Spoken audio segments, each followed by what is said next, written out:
We just finished watching Dune Part 2 in theaters. And I have to say, it is a great science fiction movie. I love the filmmaking. I love the science fiction. I love the what was the other thing? The cinematography of the movie. Yeah. It's super stellar for science fiction. The set design, like the design of the world and the effects look so good. Very realistic. Yeah. Like it's actually, there. Like it's an actual sand planet. I don't know. Like it looks real. Yeah, very good. Like there was this one shot at the very beginning where you see these people floating and it looks so good. It's done so well and it's well shot that I was like, oh, this is gonna be a good movie, just by how good that shot looked alone. And it has very good actors. Yes. Like overall, even though secondary actors, Yeah, they're good. Yeah. It's like one of those movies that has like a lot of named actors, but it doesn't take away from the movie, like how sometimes you watch a movie with like a lot of people who are big named and you feel like, oh, they were only hired because they're big names. And then when you look but it felt like everyone fit the role they were given in this exactly movie. And then when you do like science fiction, it's something that everybody likes. Science fiction for me has always been like an iffy genre. Like there's not a lot of science fiction things I like, but I really enjoyed this movie. I enjoyed Dune. I enjoyed it very much. I saw part 1 and I was dying to see what comes next. I think part 2,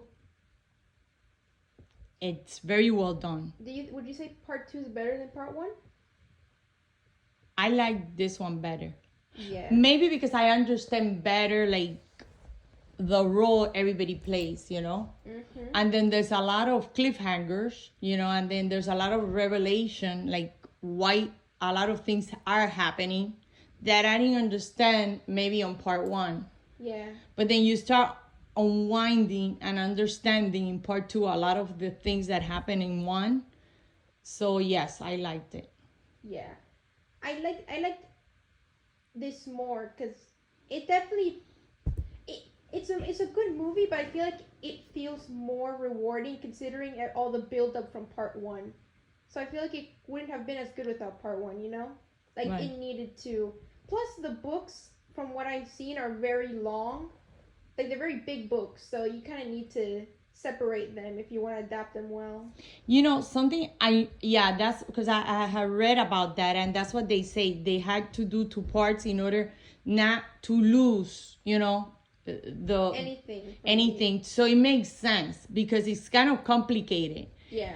The movie itself is 2 hours and 48 minutes. It's nearly 3 hours right at that point. But in a book like this and in a movie like the one of Dune, you can't really make it shorter. No. Because you will lose a lot of, you wouldn't understand it. They did their best. So that's why I'm saying that it was very well put in cinema. Yeah. And that's what I would call, not to be like one of those, film Twitter people, but this is definitely like cinema. Like that's like it's a cinema kind of film. Right.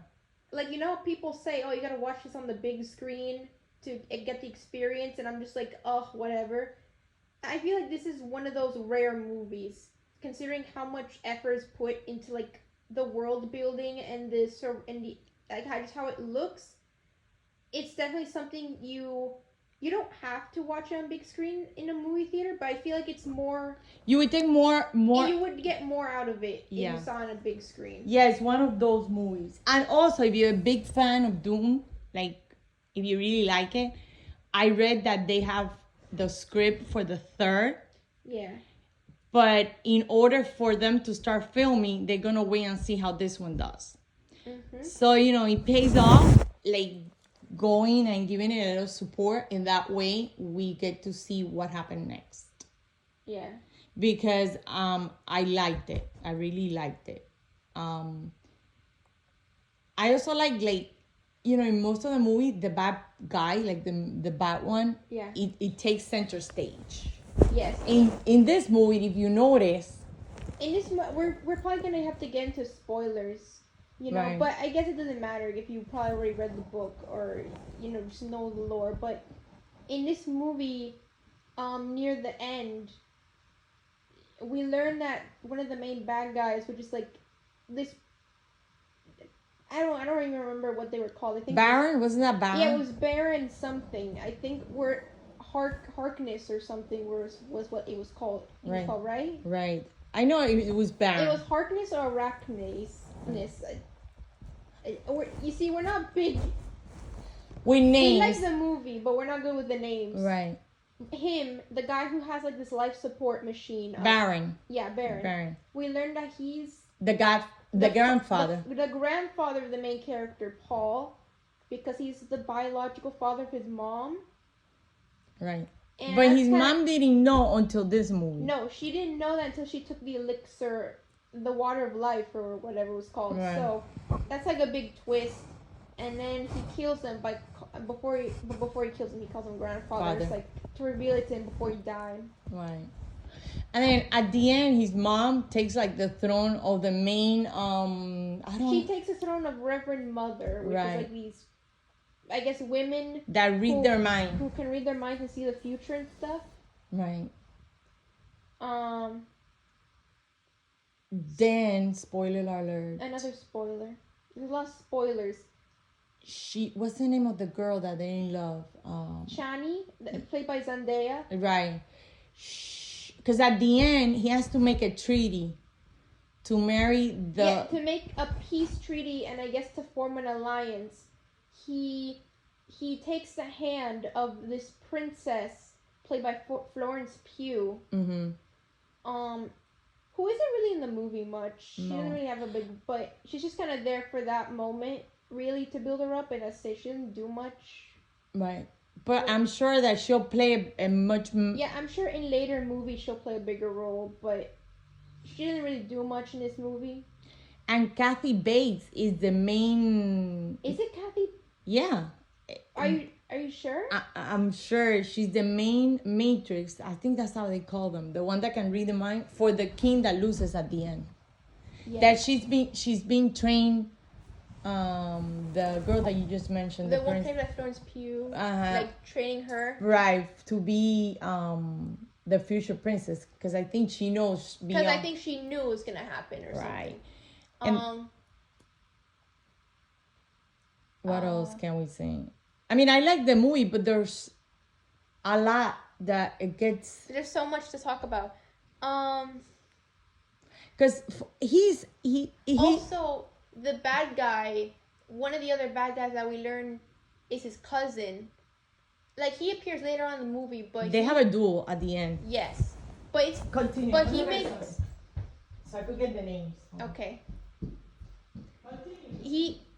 So, the bad guy who turns out to be his cousin, or they're related, he, even though he appears later in the movie, he makes a much bigger impression, considering how ruthless and just psychotic the actor who plays him makes him out to be.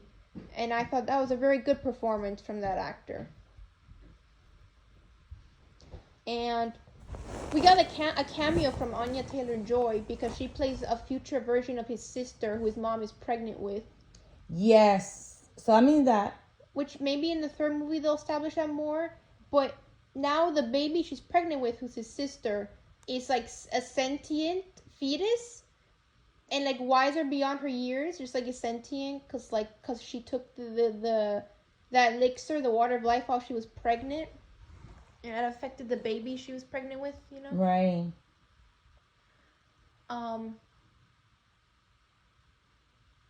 This movie is pretty cinema, guys. I don't know what else to tell you.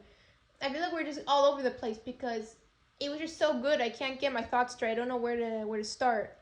Where to go. The main thing is Paul. Yeah, Paul, Timothy, which is the main guy.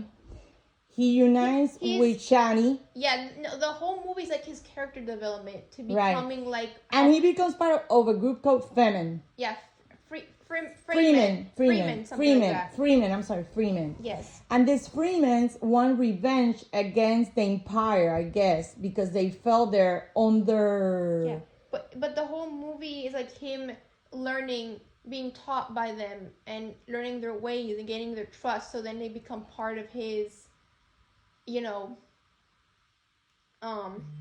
his war against them. Because at the end of the movie, the mom who can see the future says like the holy war has begun. So like she knew a war was gonna happen. Because his mom, in a way, forces things that he has to take the water. Yeah. So all the events that have been predicted can happen, and people believe in him, and they will follow him. The Freeman and the other people, the radicals. Yeah. And then they all at the end. Was it the radicals or the fundamentalists? The fundamentalists. The fundamentalists. Yeah. But once he drinks the water, like everything. He also becomes able to see the future, right? Like visions. And there he realizes that he was in love with Shani, but he had to decide between love and fate, because and also just a battle strat, like. I know, but really, in this movie, he learns who he is. Yes, it's his whole character development, right? And he becomes, more confident near the end, to almost detriment, because like we don't know how his relationship with Shani is gonna play out, at least in the movies. No, we don't. But he's seen the future, so yes. He knows he has to choose between the love they have, which is and his fate. Yeah, but I mean the relationship between him and the Chani, like I thought was performed well. I really liked their romance. It was one of the sweeter things in the movie. Yeah, and then once he foresees the future, he knows what he needs to do. But but he also says that he sees her eventually understanding. Yeah. So I mean, we'll see where that goes.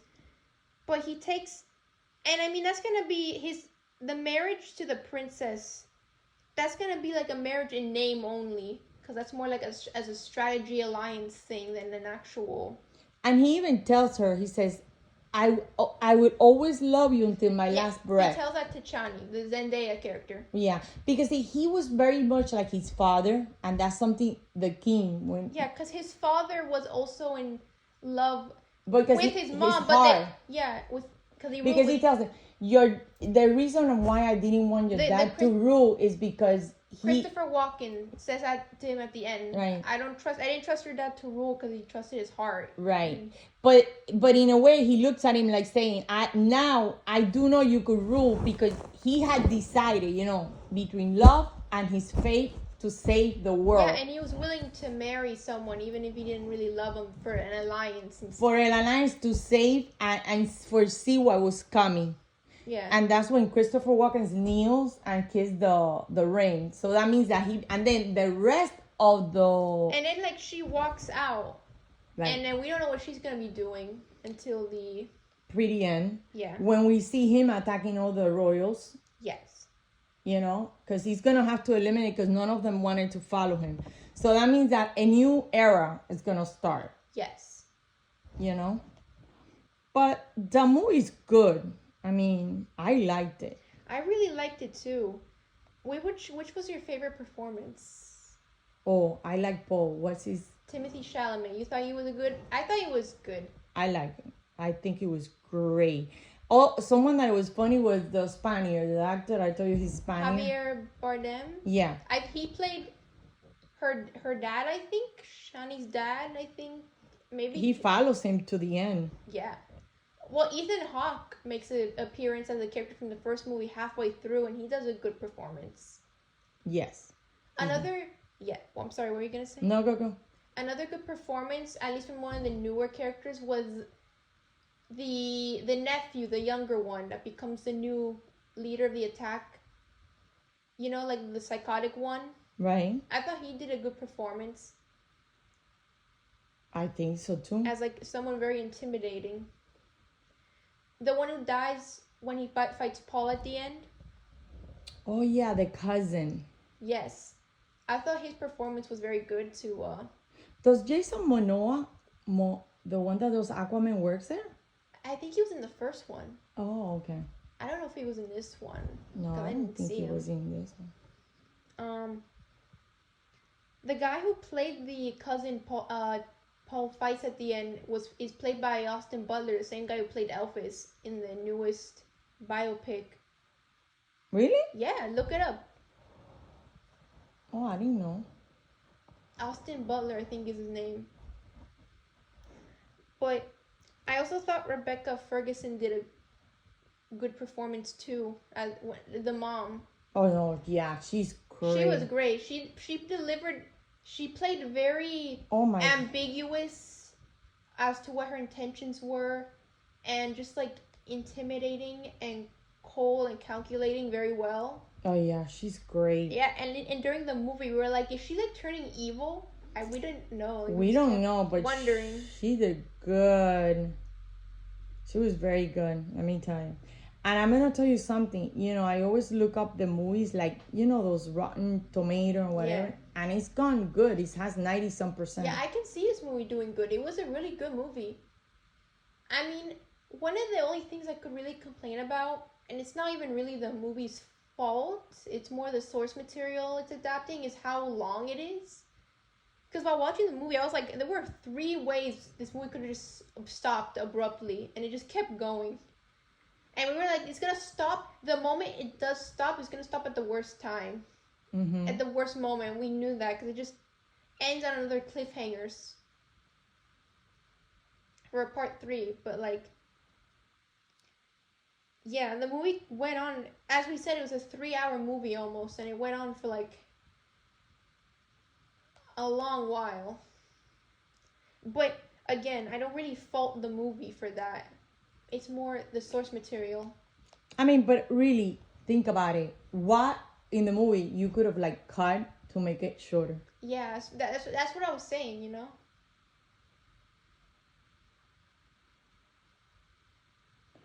What I did feel, I don't know if you felt it, like since it was so long, like towards the end, they kind of like rushed. Yeah, the ending, because it was already like going. The end felt kind of rushed. Right, you felt it? Yeah, because it was setting up this like huge battle between the Freemen and like this Harkness, his people.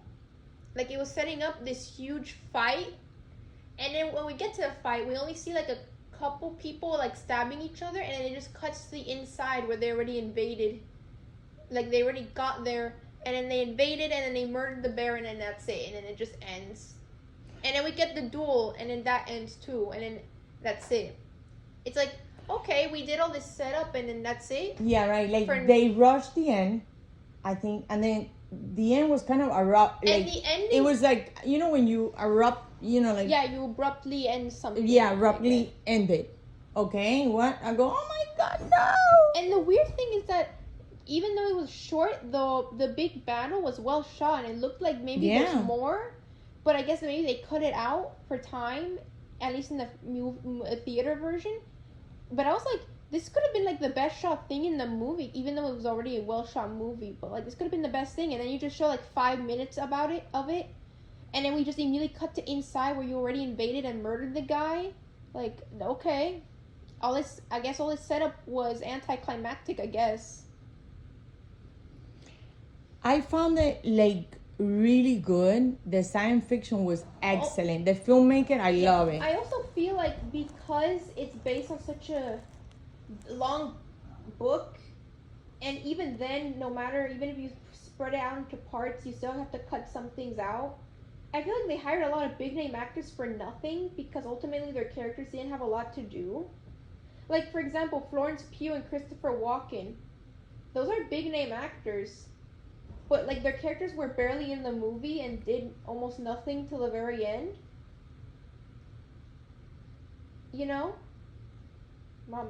Yeah, I'm listening. I'm sorry. So, no, I know, but okay, okay. I want to it's just like the movie is long, but it has its good. So I want to like put everything into perspective. Okay. And then there were like plot lines that were confusing and went nowhere. Like there's one scene where like the character Austin Butler plays is implied to have had sex with one of the, like, another female character, and she's implied to be pregnant now.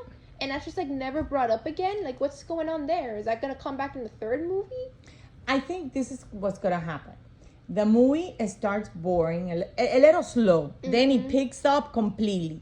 In like the middle. In the middle, the end is a little rushed. Yeah. It ends abruptly. Abruptly, yes. Abruptly. But I think I read somewhere that people that really are into Dune and have read the books are the ones that are going to love, not like love, the part 2, because they will understand some parts of the movie that some of the people that haven't read the book kind of get lost or don't know where it's going. Yeah. That's my opinion. Oh, well, I kind of tried to put everything for you guys. Yes. Now, And I feel like doing it like that, it causes a lot of things to go by the wayside. Right. You know, like that small plot point and scene I mentioned. Other scenes that just feel like set up, you know, with like the Anya Taylor-Joy cameo. Right. As like the future of it, the future version of his sister, the vision he has. Because maybe they're like just letting us get ready, or maybe in the book it explains it different. I'm sure in the book it explains it, but and Christopher Walken, like I feel like this was a waste of Christopher Walken almost, you know? Right, like right. He's barely in the movie. But you know, I mean, the movie it's not, you know, it's gorgeous. I mean, it's those, not bad. It's a gorgeous movie. The score, it's nice. It's worth, you know, the new characters they introduced are spot on. They're needed. Even if they're not in it much, I think the casting for them was well done, you know? Yeah, but it was, you know. Yeah. I like the romance. Something I wanted to make. I like the romance in the movie. Yes. Between them, but I think them together don't have much. Like I see other two people like loving, and I mean, you liked the romance, but you didn't feel they had a lot of chemistry. That's it. You felt like Timothy Chalamet and Zendaya didn't have chemistry. No, they don't. It was very, I don't know, but the romance. I mean, it was so nice. But that's something I felt. Did you feel it or no? I don't know, cause I'm still trying to put it. I felt like even though they didn't really interact as much for like a romantic setup, you know? Yeah. Because like they kind of talked for a few scenes, and then they immediately kissed at one scene, and then they're just kind of in love. Or together, I guess. No, and they also make her like super jealous, and she's always like not into his ideas. I don't really know what her character was or is, because I think she was like a reluctant her main characteristic is like she's a reluctant believer. The whole movie, she's not really believing in the prophecy. Right, at all. And I thought that could have been an opportunity for more interesting interactions, considering it could have been like, oh, well, she's talking to the so-called Messiah for the prophecy, but she doesn't believe in it. So, like, how does that affect their interactions and relationship? It doesn't really. They just kind of fall in love, they kiss, and they're together. And then she just gets upset that he took the water of life. Mm-hmm. And then she leaves when she thinks he chose the princess over her. Right. So, I mean, you know, there's a... So she just kind of fucked off, I guess. I don't know what she's doing right now. But you know what? I'm going to tell you. Watch the movie. It's really worth, you know, the wait. I think... I like the scene. I like the filmmaking. I mean, I think there's potential. I mean, I heard a lot of people didn't like Zendaya's performance. Do you think it's Zendaya, the way she's performing it? I didn't like it. The issues, or I think so. That's what's giving because I heard a lot of people joke she's giving like resting bitch face. Like she's not really emoting a whole lot. No, she's like that's the thing. She's like so independent. She doesn't believe. She's like, you know, that's what I'm saying. When they would kiss, you know, it was nice because everybody expected that. It's nice that there's a romance, you know, because in the book there is a romance between them, but it's like, I don't know. But let me tell you, the movie has a great adaptation, filmmaking. Yeah. great scenes. I mean, that you can't beat it. I mean, for a science fiction, I had not seen a science fiction that good that I liked. Me neither. I liked it very much too. You know, that I have to give it a whole. Yeah. Like, wait, one more thing. I feel like in this movie, it kind of feels like those two characters only get together romantically because they're the only real people around their age in the same vicinity. Right. Not really because they have a genuine bond or interest, is how it felt. Well, now I'm going to ask you, which one do you like better, part 1 or part 2? Da-da-da-da.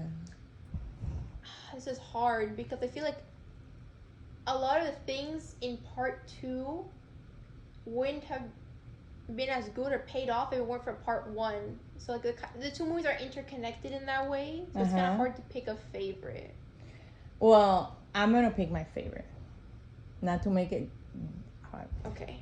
I love the first one because it's an introduction. What you see in the second one is him becoming manly, like becoming of age. Like having his character development. Right. He develops his character. He makes decisions. People follow him. So I'm kind of all for that. You know, you could see him more manly, you know? Mm-hmm. So I think unilateral, like they're both good. I just go a little bit more for the second part because he's become of age. You like the second part? I like he's more decision making. Yes, I like the characters develop more. You start finding, you know. Yeah. I appreciate both for what they do. You know, I can't really pick one at this point.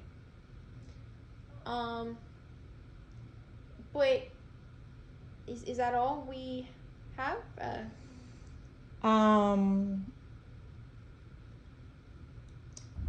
I just tell you guys, don't miss it. Try to see it in the theater if you can. If not, rent it. You know, give it a, because maybe you saw the first one, you weren't into it, but you will love this one. I'm telling you, just give it a little, you know.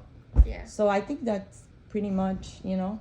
Yeah. Sorry that we've been all over the place. It's just like. It's just like such a experience of a movie. We don't know where to go. Right.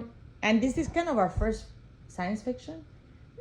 No, not really. I wouldn't say it's a big deal because it's science fiction. I think it's a big deal, you know, because it's Dune Part 2. Right. So, yeah, I think basically, are we ready? Yeah, I'm ready to rate it. Go ahead. I'm going to rate it 8 out of 10 because I liked the performance, most of the performances. I liked the cinematography. The visuals weren't great. I'm just going to give it an 8 out of 10 because even though it was long, it felt like the ending was still rushed with the whole battle. And I felt kind of iffy on the romance. But other than that, I really liked the movie. So I'm going to give it an 8 out of 10. I'm going to have to agree with her, even though I loved it, because of different things. One is it starts slow, but it pick up. And then I also agree the romance, which I brought it up. It was a little, I don't know, I didn't feel the actor's part. Yeah. Him, I love an actor, so. Yes. And, but yeah, I'm going to go with an 8. Yeah. So we're both 8 out of 10? Yeah. Okay. Well, then that's been our thoughts on Dune Part 2. If you've seen the movie, tell us what you thought about it in the comments below. Please like and subscribe, and this has been Just Some Fangirl, and we are out. What do you think of the sandworm? That could be like a ride. Couldn't it? We should have mentioned. We didn't mention the sandworm. We are now. Do you think it could be a ride? The way he wrote it, would it be fun? Like yeah, VR like maybe like a little car, and then he goes. But what? We didn't mention it. You gotta do another. We have now. Okay, bye.